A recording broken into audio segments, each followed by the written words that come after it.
Assalamualaikum warahmatullahi wabarakatuh. Perkenalkan, nama saya Rastin Antopetu, Prodi Sistem Informasi semester 6 di Universitas Muhammadiyah Gorontalo. Di sini saya akan menjelaskan sedikit saja berkaitan dengan UML atau Unified Modeling Language. Nah, di sini ada sejarah daripada UML. Nah, sejarah UML ini itu pertama kali diperkenalkan oleh Object Management Group atau OMG. Nah, OMG ini adalah sebuah organisasi yang telah mengembangkan teknologi dan Object Oriented Programming atau OOP sejak tahun 1980-an. UML ini pun merupakan dasar perangkat atau tools desain yang berorientasi objek dari IBM. Nah, sampai pada era tahun 1990-an, puluhan metodologi pemodelan berorientasi objek ini telah bermunculan di dunia. Nah, jadi dari pada tahun 1990-an banyak sekali metodologi pemodelan ini muncul. Nah, diantaranya ada metodologi Budge, ada metodologi COST dan metodologi OMT. Nah, masa itu juga terkenal dengan masa perang metodologi atau yang diistilahkan sebagai war method dalam pendesainan berorientasi objek. Nah, kemudian pada bulan Oktober tahun 1994, metodologi Budge dan kawan-kawannya yang tiga tadi itu adalah tokoh yang metodologinya paling banyak digunakan, bahkan mempelopori usaha untuk menyatukan metodologi pendesainan berorientasi objek. Nah, sampai pada tahun 1995 dirilis draft pertama kali dari UML, itu versi 0,8. Kemudian pada tahun 1996 pengembangannya dikoordinasikan oleh OMG tadi, organisasi Object Management Group tadi. Selanjutnya ada definisi daripada UML. UML ini adalah kepanjangan dari Unified Modeling Language, merupakan himpunan struktur dan teknologi untuk pemodelan desain program berorientasi objek serta aplikasinya. Apa itu pemrograman berorientasi objek atau PBO? Nah, PBO ini adalah sebuah objek dalam pemrograman berorientasi objek yang memiliki state untuk merepresentasikan ke dalam variabel dan behavior melalui metode atau fungsi. Metode ini bekerja pada internal. Selanjutnya, metode bekerja pada internal objek dan berfungsi untuk mengkomunikasikan antar objek. Selanjutnya ada beberapa kegunaan daripada UML. Nah, yang pertama itu menggambarkan batasan sistem dan fungsi-fungsi sistem secara umum. Yang kedua, menggambarkan representasi struktur statistik sebuah sistem dalam bentuk kelas diagram. Yang ketiga, membuat model behavior yang menggambarkan kebiasaan atau sifat sebuah sistem. Yang keempat, menggunakan kegiatan atau proses bisnis yang dilaksanakan secara umum. Nah, itu ada 4 kegunaan daripada UML. Selanjutnya ada macam-macam diagram dasar UML. Yang pertama ada use case diagram. Nah, use case diagram ini dia memodelkan use case diagram ini dia memodelkan proses bisnis. Yang kedua ada kelas diagram, itu untuk memodelkan struktur kelas. Yang ketiga ada sequence diagram, memodelkan pengiriman pesan. Yang keempat state chart diagram, memodelkan perilaku objek. Yang kelima ada activity diagram, untuk memodelkan perilaku use case dan objek. Yang keenam konseptual diagram, itu untuk memodelkan konsep-konsep dalam aplikasi. Ketujuh ada collaboration diagram, itu untuk memodelkan interaksi antar objek. ke-8 objek diagram memodelkan struktur objek. Yang ke-9 komponen diagram, itu untuk memodelkan komponen objek. Dan yang terakhir ada deployment diagram, itu untuk memodelkan distribusi aplikasi. Selanjutnya ada definisi dari use case diagram. Nah, use case diagram adalah suatu pola atau gambaran yang menunjukkan kelakuan atau kebiasaan sistem. Setiap use case adalah suatu urutan-urutan atau sequence transaksi yang saling berhubungan dan dilakukan oleh sebuah aktor dan sistem dalam bentuk dialog. Nah, ini pengertian dari pengertian atau definisi use case menurut Hendry 2007. Nah, use case diagram ini dibuat untuk memvisualisasikan atau menggambarkan hubungan antara aktor dan use case. Nah, use case itu apa? Use case itu fungsionalitas yang disediakan sistem sebagai unit-unit yang saling bertukar pesan antar unit atau aktor. Nah, sedangkan aktor adalah orang atau sistem lain yang berinteraksi dengan sistem yang akan dibuat. Jadi meskipun simbol dari aktor ini adalah gambar orang, tapi aktor ini dia bisa digambarkan juga, bisa berupa sistem lain atau entitas yang lain, seperti itu. Nah, kemudian ada simbol dari use case diagram. Yang pertama ada sistem. Nah, sistem ini gambaran batasan atau boundaries sebuah sistem menggunakan 4 persegi panjang yang berisi use case. Posisi aktor berada di luar sistem. Nah, itu kalau simbol yang pertama dari use case diagram, itu sistem. Sistem itu yang dikatakan di sini yang persegi panjang itu sistem dan aktornya itu ada di luar. Artinya aktor tidak termasuk dalam sistem, meskipun dia juga berpengaruh dalam sistem. Nah, yang selanjutnya ada aktor.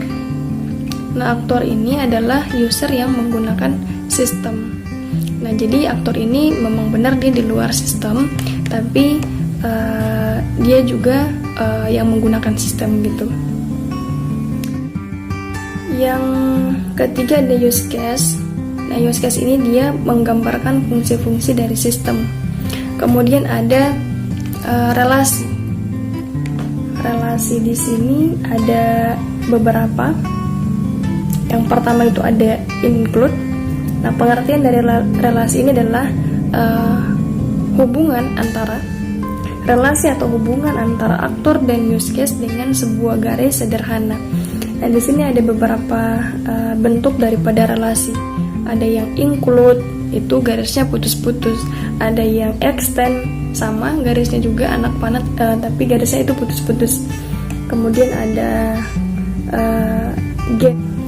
generalisasi, itu arah panah, bentuk panah garisnya lurus. Yang kemudian ada asosiasi.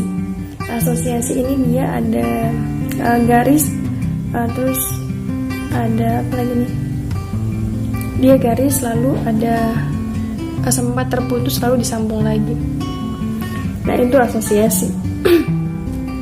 Nah, jadi antara include dan extend ini kan gambarnya kan sama, atau bentuk arah panahnya itu sama. Nah, tapi meskipun tampilannya sama, tapi dia memiliki fungsi yang berbeda. Kalau include itu merupakan relasi use case tambahan ke use case lainnya, yang dimana use case yang ditambahkan itu membutuhkan use case tersebut untuk menjalankan fungsinya atau sebagai syarat dijalankan use case tersebut. Nah, kalau extend itu merupakan relasi use case tambahan ke use case lainnya, di mana use case yang ditambahkan dapat berdiri sendiri meski tanpa use case tambahan. Jadi tanpa use case tambahan, action ini bisa berdiri sendiri begitu.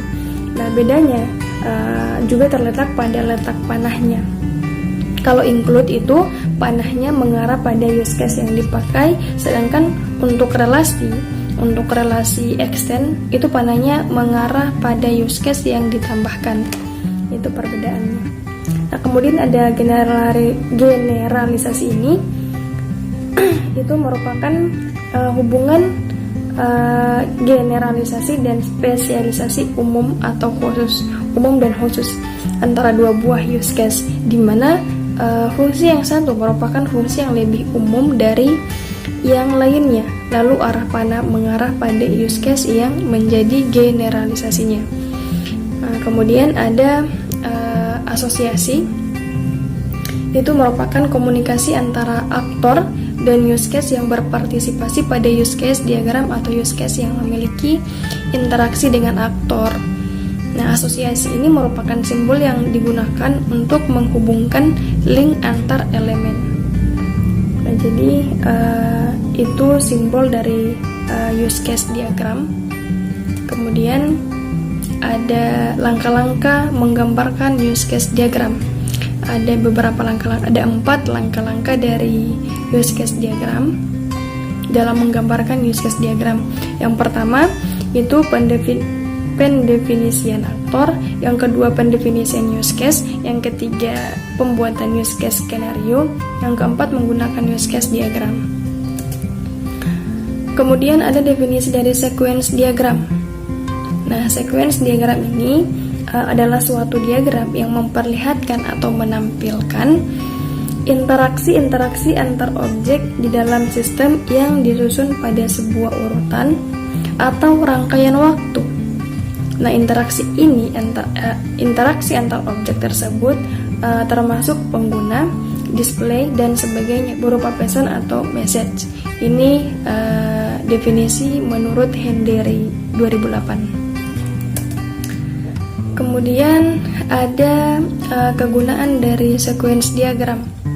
Kegunaannya ada 6. Yang pertama, menganalisa, mendesain, memfokuskan pada identifikasi sebuah metode yang digunakan sistem.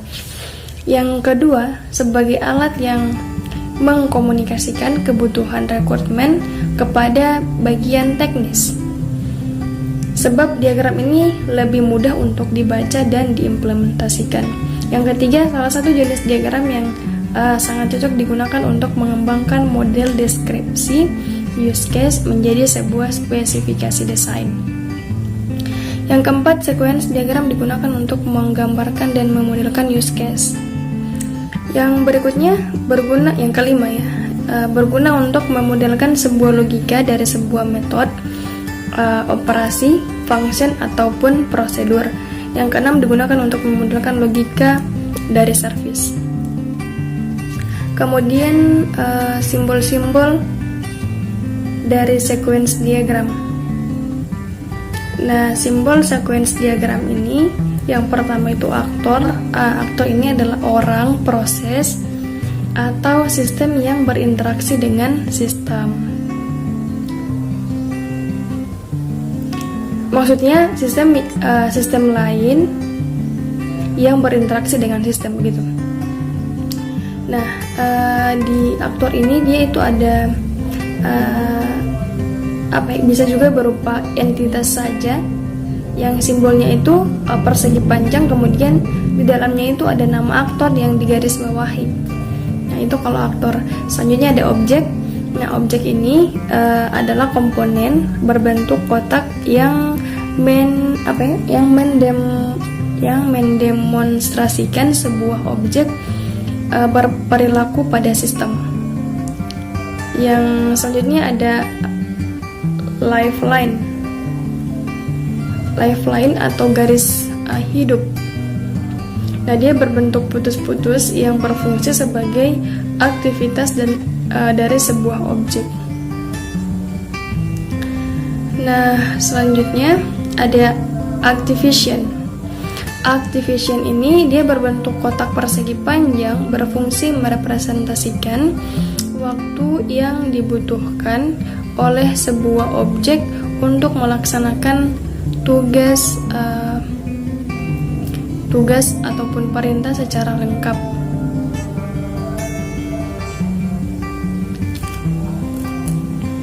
Selanjutnya ada simbol pesan, masukan, dan keluaran. Kemudian ada pesan, masukan pada diri objek sendiri. Nah, ini menggambarkan fungsi-fungsi dari sistem. Kemudian ada looping. Nah, looping ini menggambarkan perulangan aktivitas yang dilakukan oleh objek. Kemudian ada destroy, kegiatan yang dari sebuah objek dapat diakhiri dengan membuat panah yang di ujungnya diberi tanda silang, itu destroy.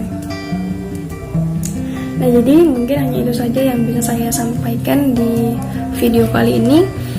Jika banyak sekali kekurangan, kesalahan pengucapan atau kesalahan kata-kata, saya sangat mohon maaf.